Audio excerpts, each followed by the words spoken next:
oremos. Padre nuestro, te damos gracias una vez más por todo lo que tú haces diariamente para nosotros, a nuestro beneficio, tus bendiciones que derramas, innumerables las que son. Gracias, Padre, por este lugar que nos has concedido para poder reunirnos en tu nombre.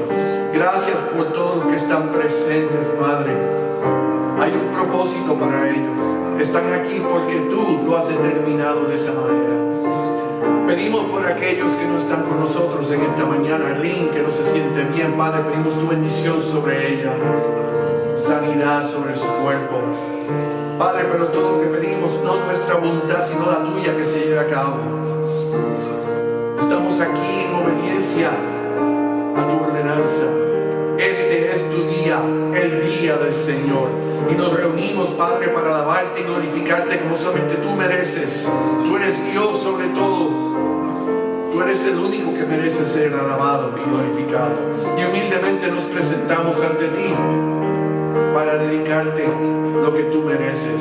Aun cuando es mínimo, es incomparable a lo que tú nos has dado. Esperamos que sea de gozo para ti. Ahora pedimos tu bendición sobre este tiempo. Que tu Espíritu Santo nos ilumine, nos des claridad, entendimiento para entender eso que está en tu palabra, lo que se va a exponer. ¿Qué es lo que tú quieres que recibamos? Que sea de beneficio, de edificación, de bendición para tu cuerpo. Dependemos de ti, Padre. Somos nada sin ti. Y pedimos humildemente que tu misericordia una vez más se derrame aquí y en todo lugar que se reúnen en tu nombre. Gracias una vez más por este tiempo. Y Padre, que ahora todo lo que se ha hecho y se vaya a hacer sea de honra y gloria para ti. Y eso pedimos en el precioso nombre, el nombre de tu Hijo, nuestro Señor y Salvador Jesucristo. Y el pueblo de Dios dice, amén. Amén. Pueden tomar asiento.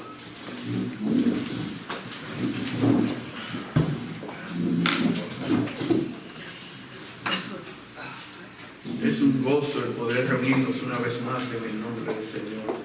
Es un gozo cuando su familia, la iglesia, comparte unida y le cantamos al Señor. El Señor se goza en ver a su pueblo reunido y se goza en ver a la familia junta una vez más. Hebreos 11:1 dice así: es pues la fe, y los que la saben pueden decirlo conmigo, la certeza de lo que se espera, la convicción de lo que no se ve. Una vez más, es pues la fe, la certeza de lo que se espera, la convicción de lo que no se ve. La fe es fundamental en la vida cristiana, es un pilar para el cristiano. El creer sin ver, y no solamente sin ver, muchas veces sin entender qué es lo que el Señor quiere, cuál es su voluntad, por qué me está pidiendo, por qué me está dirigiendo, por qué me está sucediendo.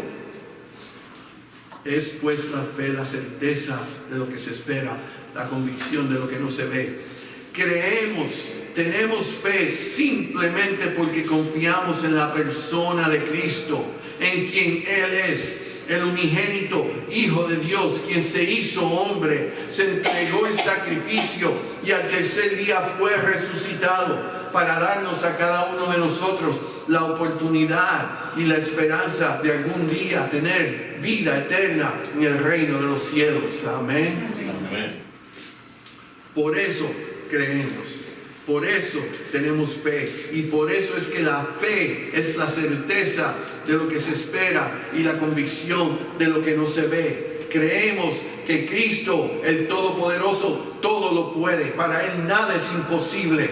Aun cuando no entendemos, podemos confiar de que lo que sea que estamos viendo, presentando, experimentando para el Señor, nada es imposible. Y una vez más podemos decir amén. Amén. Unas semanas atrás mencionamos que cuando estudiamos las Escrituras es sumamente importante prestar atención a los detalles que ellas nos proveen. Y no solamente prestar atención a los detalles, compararlos al cumplimiento de los eventos históricos de acuerdo a cómo han sido descritos y declarados y anunciados en su contenido. Al hacer esta comparación de lo que la palabra dice y lo que está sucediendo y ha sucedido, podemos notar lo siguiente. Primeramente, la credibilidad y la certeza del contenido de las Escrituras. En otras palabras, podemos confiar en ellas porque son, mencionamos anteriormente, infalibles. La evidencia histórica, arqueológica, científica, las apoya. No es solamente nosotros diciéndonos, el mundo, sin querer hacerlo, está confirmando lo que la palabra de Dios nos dice. Segundo, es un hecho que el plan del Señor consiste de eventos, lugares y personajes, cumpliendo con lo que ha sido establecido de antemano por Él mismo. Pero no solo que se están cumpliendo, sino que se están llevando a cabo exactamente como Él lo ha determinado. Por ejemplo, el orden, mencionamos el orden de los diferentes reinados o imperios declarados en el libro de Daniel: reino babilónico, medo-persa, griego y romano. Daniel hizo una profecía describiendo, sin mencionarlos, que fue exactamente como han sucedido. Las profecías acerca del Mesías, que incluyen, entre otras, lugar de nacimiento, Miqueas 5:2, tiempo de su nacimiento, Daniel 9:25, nacido de una virgen, Isaías 7:14, heredero del trono de David, Isaías 9:7, su ministerio en Galilea, Isaías 9:1-2, sería odiado sin causa, Salmos 69:4, sufriría por nosotros crucificado con pecadores, Isaías 53:4-5 y 12, resucitaría de entre los muertos y ascendería a su trono celestial, Salmos 16:10, 68:18. Todas estas y otras fueron cumplidas exactamente como el Señor las escribió, sin fallar en nada. En nuestros días tenemos, como mencionamos, el restablecimiento de la nación de Israel en el año 1948. Ezequiel capítulo 36, versículos 24 y 28 dicen así: y yo os tomaré de las naciones y os recogeré de todas las tierras y os traeré a vuestro país. Habitaréis en la tierra que di a vuestros padres, y vosotros me seréis por pueblo y yo seré a vosotros por Dios. En 1948 esa profecía se cumplió. El Señor no falla. Podemos observar que debido a su credibilidad y certeza, las Escrituras nos confirman que el plan de Dios, el cual fue establecido desde antes de la fundación del mundo, el Señor no va escribiendo cómo van sucediendo los eventos. Un capítulo, no, espérate, aquí cambió la cosa. No. Él lo estableció de antemano. Lo que estamos viviendo, lo que se ha vivido y lo que se va a vivir, el Señor ya lo tenía por escrito. Todo se está llevando a cabo exactamente de acuerdo como Él lo ha determinado y en el tiempo que Él ha establecido.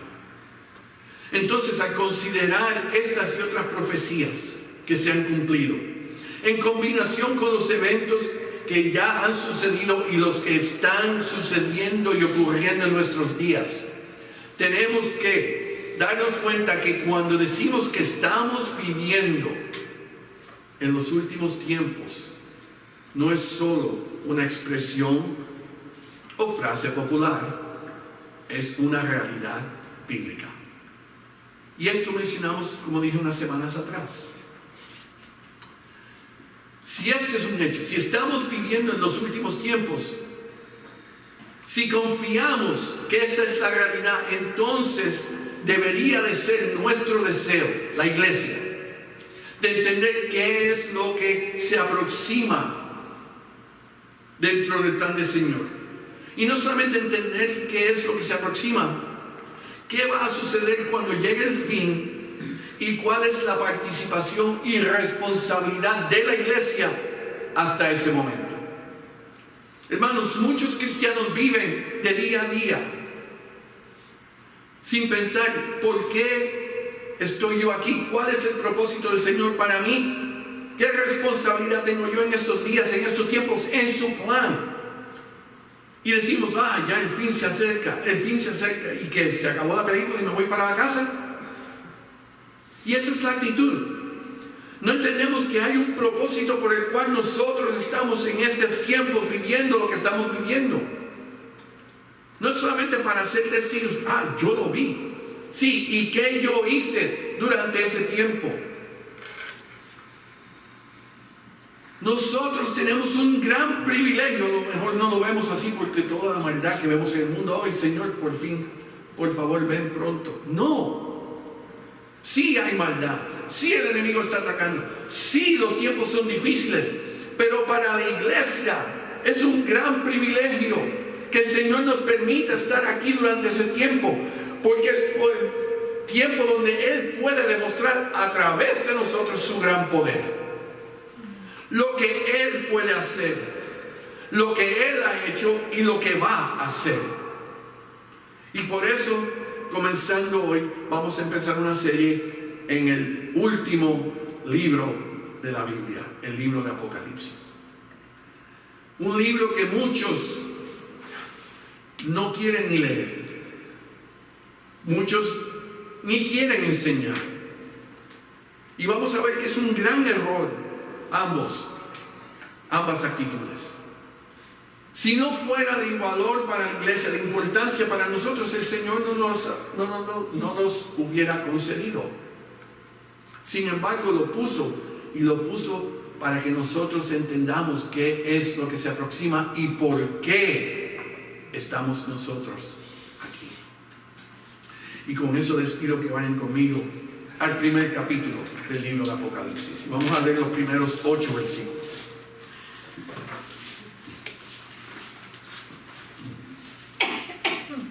La palabra del Señor dice así: la revelación de Jesucristo que Dios le dio para manifestar a sus siervos las cosas que deben suceder pronto, y la declaró enviándola por medio de su ángel a su siervo Juan, que ha dado testimonio de la palabra de Dios y del testimonio de Jesucristo y de todas las cosas que ha visto.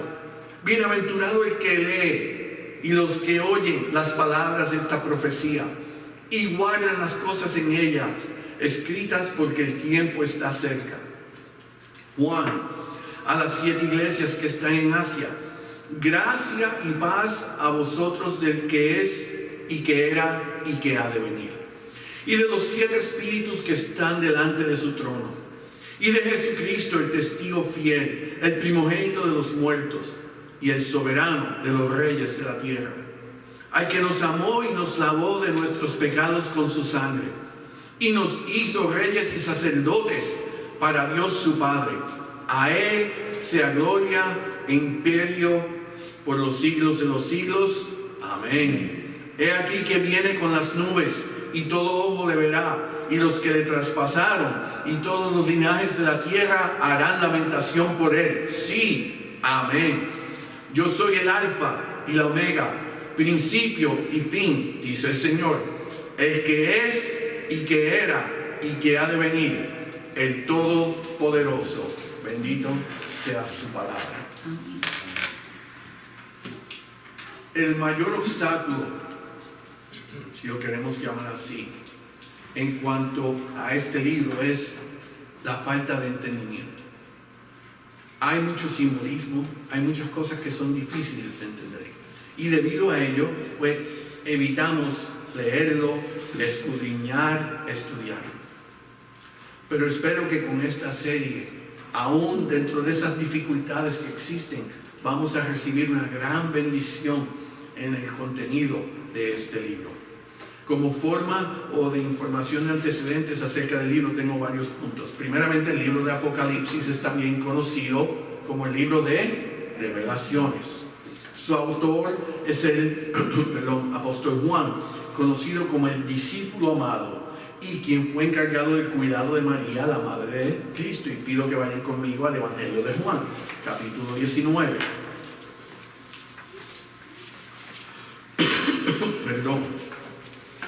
Versículos 26 y 27. Dice ahí la palabra: cuando vio Jesús a su madre, y ahí Jesús se encuentra, ¿dónde? Colgado en la cruz. Está en sus últimos momentos, siendo crucificado. Ya el Señor ha cumplido con su misión aquí, 3 años de ministerio, y llega el momento final donde está siendo crucificado. Dice: cuando vio Jesús a su madre y al discípulo a quien él amaba, y ahí lo identifica, que estaba presente, dijo a su madre: mujer, he aquí o he ahí tu hijo. Después dijo al discípulo: he ahí tu madre. Y desde aquella hora el discípulo la recibió en su casa. El Señor Jesús se encargó del cuidado de su madre terrenal al discípulo querido, conocido como Juan. Él también, como vemos, fue el autor del Evangelio que lleva su nombre, al igual que 3 cartas en el Nuevo Testamento, 1ª, 2ª y 3ª de Juan. Se estima que el libro fue escrito alrededor del año 96 después de Cristo, unos 1923 años atrás, casi 2000 años. Y el mensaje de este libro es aún más importante hoy que el día que fue escrito, si vamos a mirar los tiempos que nos encontramos. Existen 4 escuelas o interpretaciones principales acerca del contenido del libro, y una vez más les estoy dando esta información simplemente para que tengan, como dice, un background, un trasfondo. Primeramente, la preterista: las profecías de Apocalipsis ya se han cumplido. La futurista: el libro es un pronóstico de la historia universal. La historicista: los sucesos del libro son descripciones simbólicas de la historia de la iglesia desde el Nuevo Testamento hasta el final de los tiempos. En otras palabras, el tiempo de la iglesia de Cristo, nuestro tiempo. Y la ecléctica o idealista enfatiza los principios espirituales del libro. Al leer el libro vamos a ver que sí hay eventos que han sucedido, eventos que eran presentes durante el tiempo de Juan, y eventos que son futuristas durante nuestro tiempo y más adelante. En sí vamos a descubrir un poco de las 4 diferentes clases.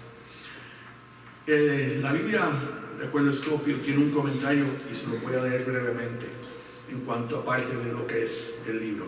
Dice: pero en tanto que Cristo es de manera el tema central del libro, y eso tienen que mantenerlo en mente, todas las profecías, todo el simbolismo, todo lo que se va a presentar aquí, tenemos que recordar, el punto principal del libro es Cristo, principio a fin.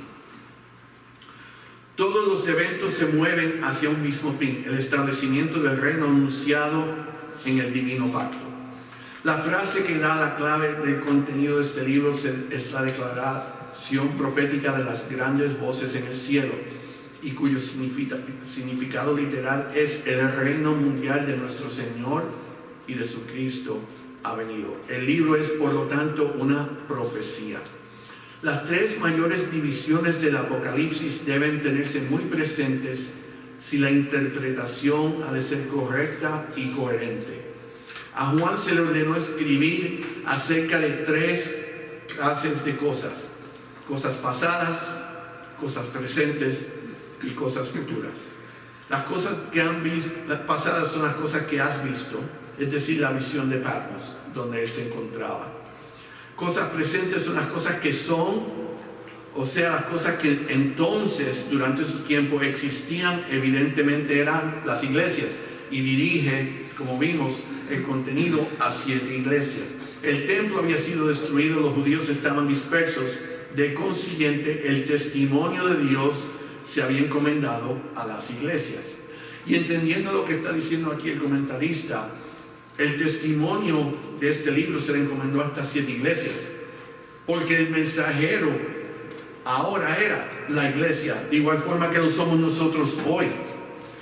Podemos asumir que somos parte de esas 7 iglesias en que Él nos está mandando el mensaje para nosotros entonces llevarlo hacia adelante. En armonía con esto, tenemos aquí 7 mensajes dirigidos a 7 iglesias representativas.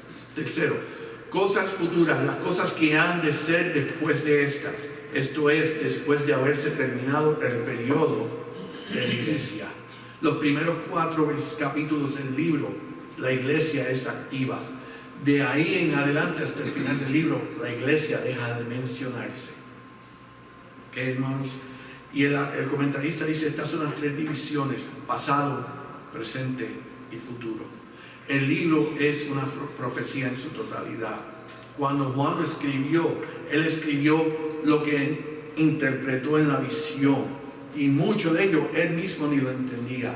Pero su misión era escribir. El Señor le dijo, escribe. Y él llevó a cabo la obra.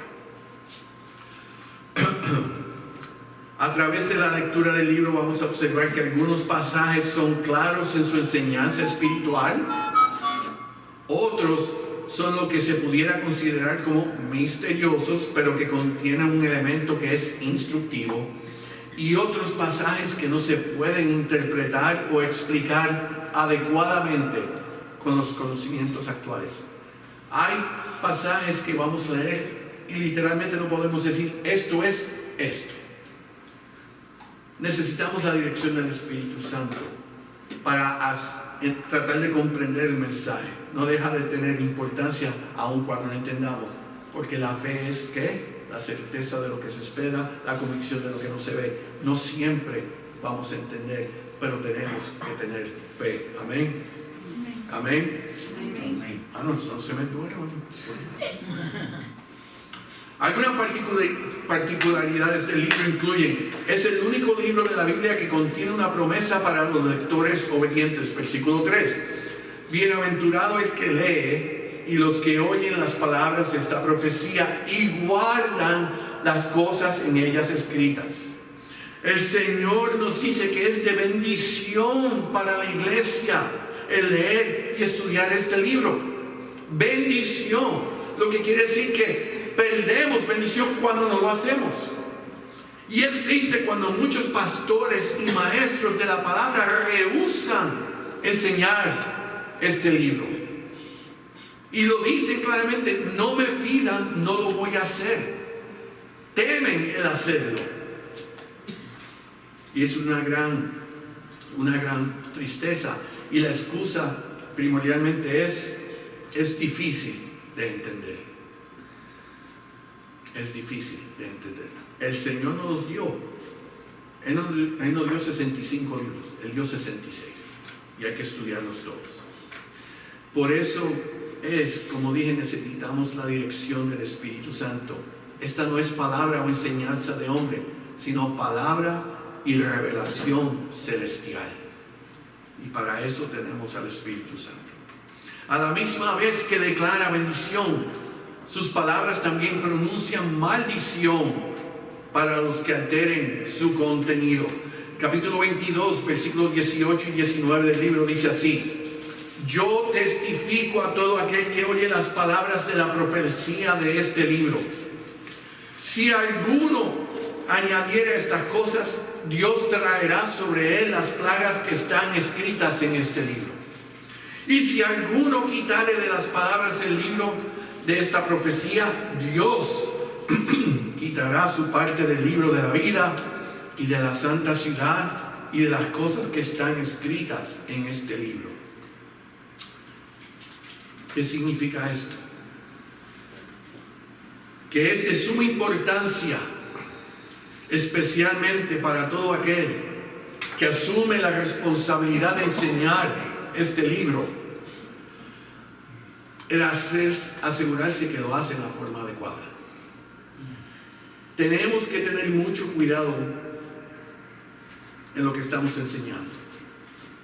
No es mi opinión, no es mi convicción, no es mi interpretación, o no debería de ser. La responsabilidad cae en mí de asegurarme que lo que se va a expresar es la verdad de acuerdo a como el Señor la estableció. Y si hay algo que no es comprensible, decirlo como tal. No quitarle, no añadirle, no modificarlo. Yo ciertamente no quiero la maldición del Señor. Y una vez más, por eso es que es necesario que el maestro busque la dirección del Espíritu Santo y que la iglesia lo apoye orándole al Señor que lo unja con esa sabiduría espiritual. Aquí vengo yo a ustedes diciendo que hagan eso. Oren por mí durante esta serie que se va a presentar para que yo sea guiado por el Señor en la enseñanza. Es su palabra, que sea Él que hable, yo simplemente sea la voz. Amén. Amén. Otra peculiaridad es la importancia del número 7. El número 7 simboliza completo o absoluto, porque combina el número celestial, que es el 3, la Trinidad, Padre, Hijo y Espíritu Santo, con el número terrenal o el de la naturaleza, el 4, norte, sur, este y oeste, acaparando la totalidad de la creación, la Trinidad y su creación. Y como referencia a este punto se mencionan 7 iglesias, 7 candeleros, 7 sellos, 7 ángeles, 7 trompetas, 7 truenos, 7 tazas, 7 espíritus y 7 estrellas. Y comenzamos el libro.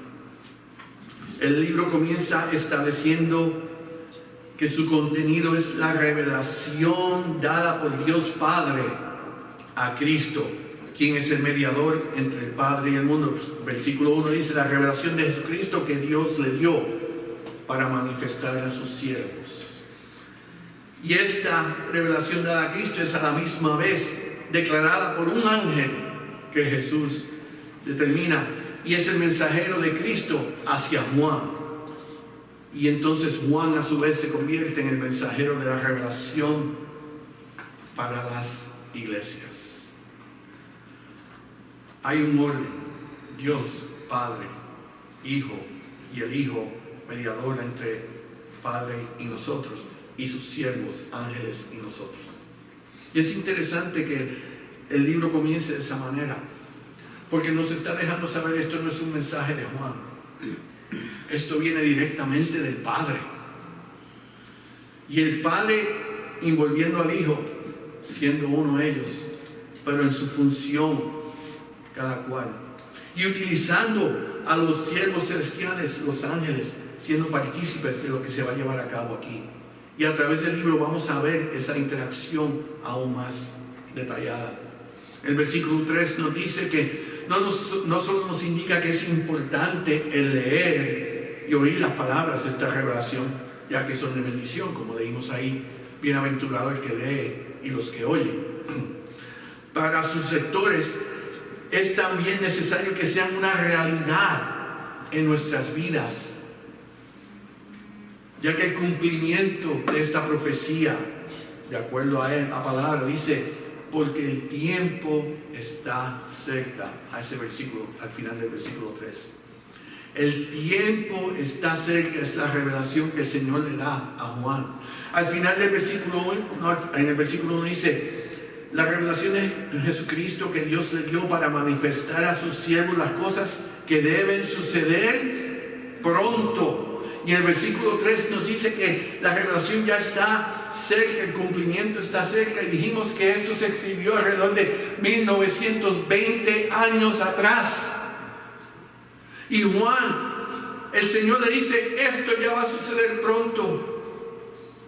En otras palabras, el mensaje contenido dentro de este libro es de gran urgencia. Y el Señor le estaba diciendo a Juan: en ese tiempo es de gran urgencia ya. Y Juan interpreta como que este mensaje para las iglesias de su tiempo se va a cumplir posiblemente durante su vida o poco después. Y por lo tanto, él manda el mensaje con la mentalidad: tienen que entender que esto se va a llevar a cabo pronto. Pero como sabemos, para el Señor, Él no vive en los tiempos nuestros. Su tiempo y el de nosotros es diferente. Es irrelevante.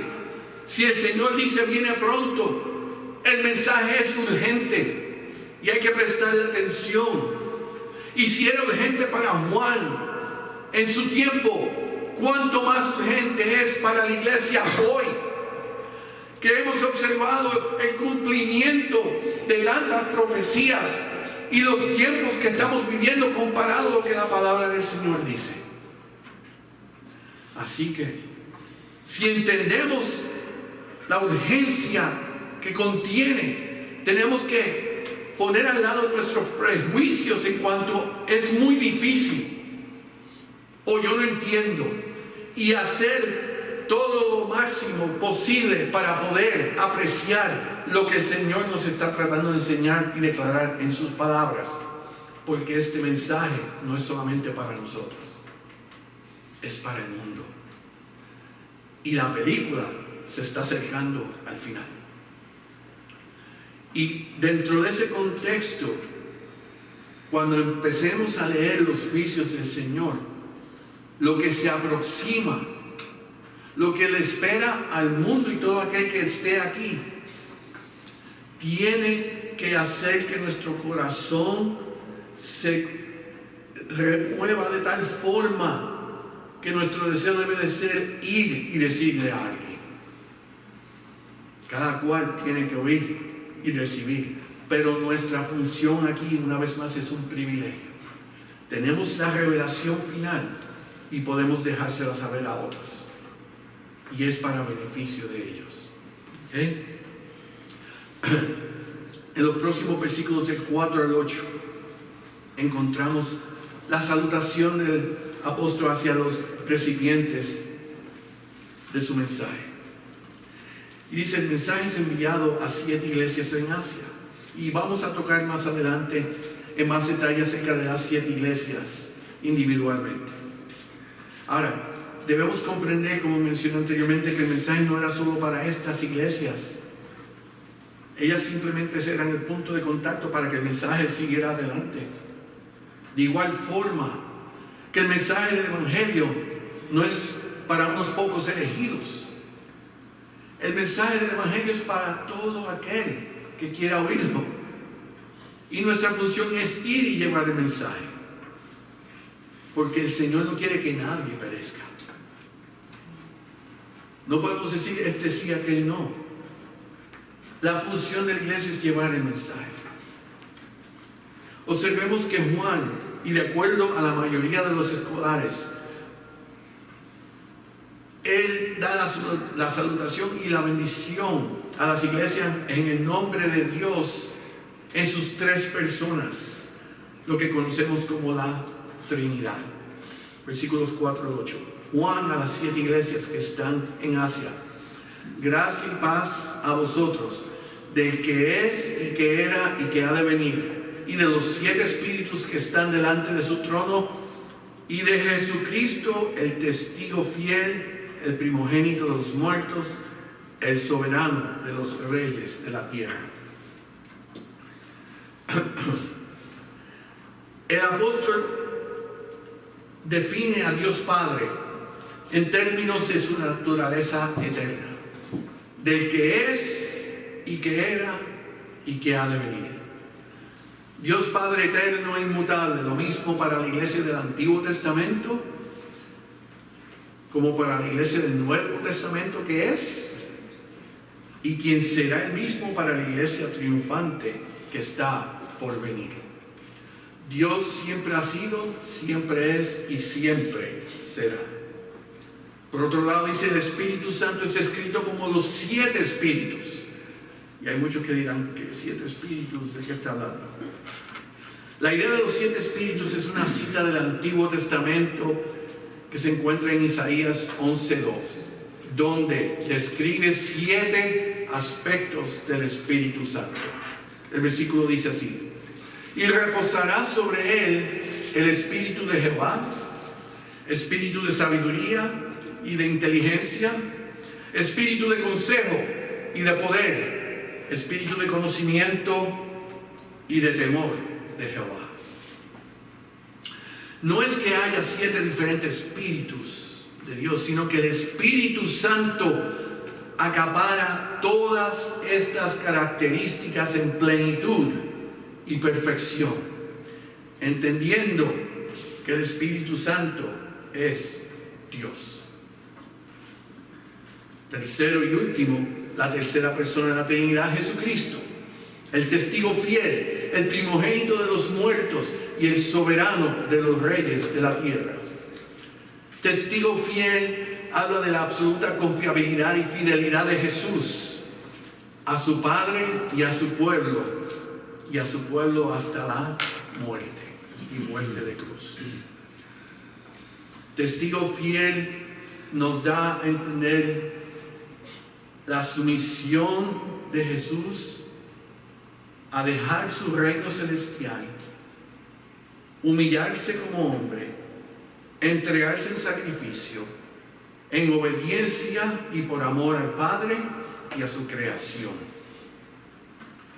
Primogénito de los muertos significa que Él es preeminente entre todos los que resucitarán, el único que resucitó de la muerte por su propio poder, y que por el mismo poder levantará a su pueblo de sus tumbas a la gloria celestial y eterna. Jesucristo no fue resucitado, Jesucristo resucitó. Él es Dios. Él no necesita a nadie para obrar y hacer. Él es el Todopoderoso. La piedra no fue movida para que Él saliera. La piedra fue movida para que nosotros entráramos. Y tenemos que ver la grandeza de Cristo en la obra que Él llevó a cabo. Se humilló como hombre, fue crucificado o sacrificado como cordero y resucitado como rey. Amén. Soberano de los reyes indica que de Él todos los gobiernos tienen su autoridad. Por Él su poder es limitado y su ira restringida, y ante Él todo gobierno es responsable.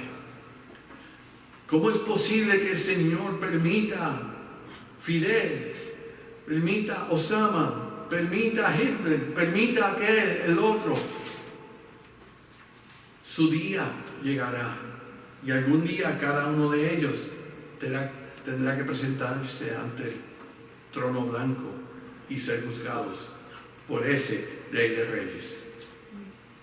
No observemos el tiempo limitado y la maldad que existe. Miremos hacia el futuro y el juicio final. A todos, cada uno de nosotros, nos llega el día, iremos ante su presencia y Él declarará su justicia. Tenemos que tener fe. En el versículo 7 el apóstol pasa de alabar a Jesús a anunciar su regreso. He aquí que viene con las nubes y todo ojo lo verá. Juan declara que todo ojo le verá. Esto es a diferencia de su venida por la iglesia, en la cual la iglesia se va a encontrar con Él en las nubes.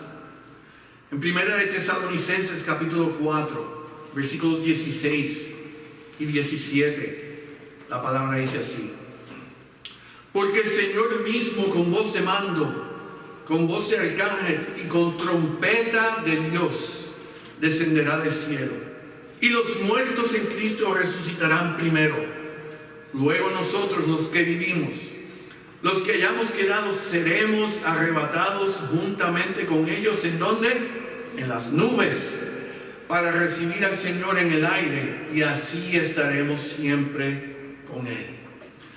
Esa porción es la que la iglesia evangélica llama lo que conocemos como el rapto de la iglesia. Y pensamos que va a suceder antes de los eventos que van a ser descritos en el libro de Apocalipsis. Pero dice ahí que nosotros subiremos a las nubes y seremos arrebatados con Él.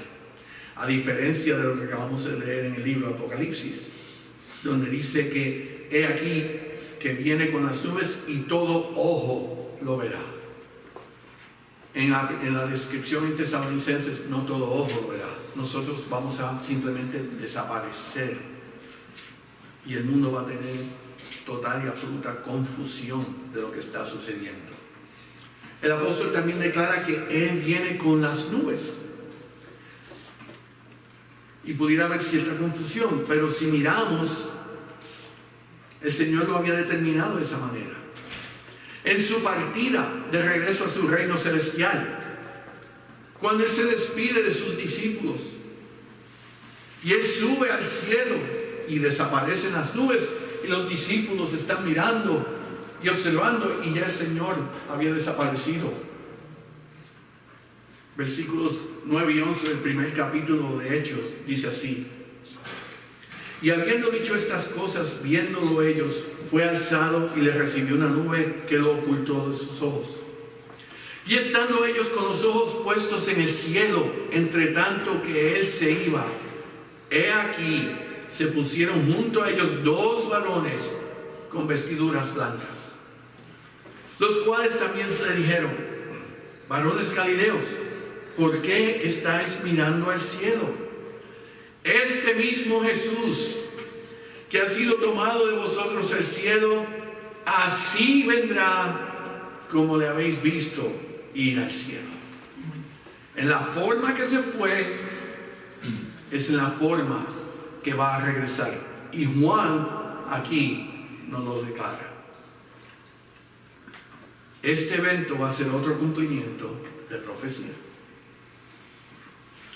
Su regreso, al contrario de cuando Él vino por primera vez como el niño Mesías, no va a ser de celebración para el pueblo judío o el mundo, sino que va a ser de lamento y juicio para todos aquellos que le rechazaron antes de su segunda venida.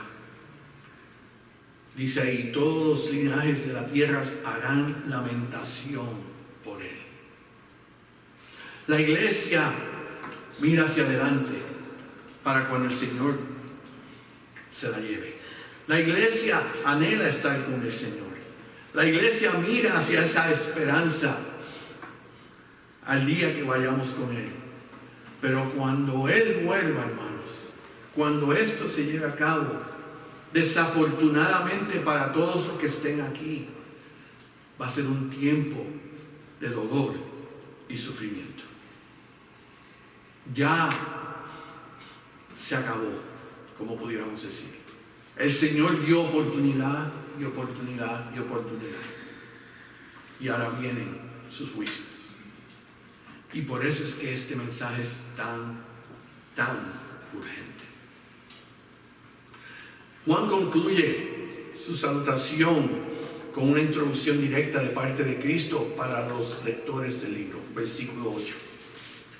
Yo soy el alfa y la omega, principio y fin, dice el Señor, el que es y que era y que ha de venir, el Todopoderoso. Y ahí podemos ver Padre e Hijo, un solo Dios, dos expresiones: el que es, que era, el que era, que es y que ha de venir, el alfa y la omega, principio y fin. Siempre ha sido, siempre es y siempre será. Y ya que Cristo es el principio y el fin y el Todopoderoso, Él tiene autoridad sobre todo lo que se encuentra en el medio. Todo lo que ha sucedido, todo lo que está sucediendo y todo lo que va a suceder está bajo su control. No hay nada que vaya a pasar, que ha pasado, que esté pasando, de lo cual Él no esté al tanto. Él es Dios. El diablo no puede reclamar eso. Los demonios no pueden reclamar eso. Ellos están limitados. Dios está en todo lugar, en todo momento. No hay nada que se le pueda escapar. Desde antes de la fundación del mundo, ya Él había hecho un plan para cada uno de nosotros. Él nos conocía. Él sabía quiénes íbamos a ser.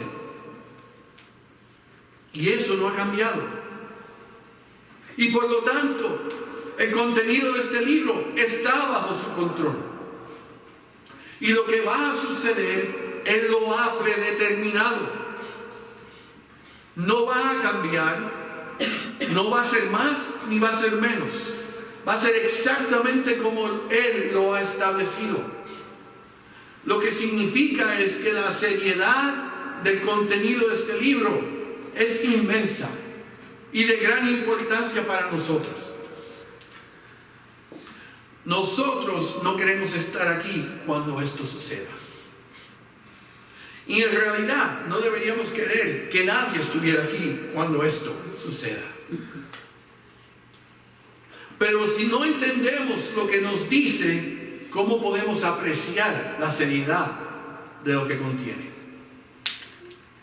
Y el temor que tenemos de que, ay, este libro es difícil, es triste, es todo lo que podamos pensar, quítenlo. Y juntos, en el poder del Espíritu Santo, busquemos lo que el Señor tiene en estas palabras para cada uno de nosotros. Que nos edifique como iglesia, como individuos.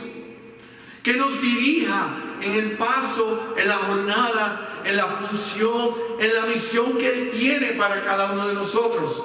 Para poder hacer lo mejor posible. De comprender lo que Él tiene aquí y cómo nosotros podemos ser partícipes de lo que Él quiere para cada uno de nosotros. El Señor tiene un plan divino por el cual Él dirige el camino de los eventos humanos para su cumplimiento en la forma que fueron diseñados. Nuestras vidas no son parte de un destino ciego, viviendo sin sentido al azar, en ciclos interminables, sin resolución, aunque a veces parece ser el caso, porque no entendemos qué es lo que está sucediendo. ¿Por qué? ¿Por qué? Hermanos, vayamos al pasado. Noé y su familia vivían en un desierto. El Señor le dice, tú vas a construir un arca en el medio del desierto, porque viene un diluvio. Y Noé, yo no sé qué le pasó por la mente, pero el Señor le ordena a construir no un barquito, no una canoa, un arca, donde 2 de cada especie de animal iban a entrar, porque venía un gran diluvio. Si hay un personaje en la Biblia que pudiera decir, Señor, como que tú me estás aquí, es un chiste lo que tú me estás diciendo, ¿qué es un diluvio? ¿Qué es un diluvio? En la historia del planeta nunca había llovido. Y ahora el Señor le dice que no va solamente a llover, un gran diluvio.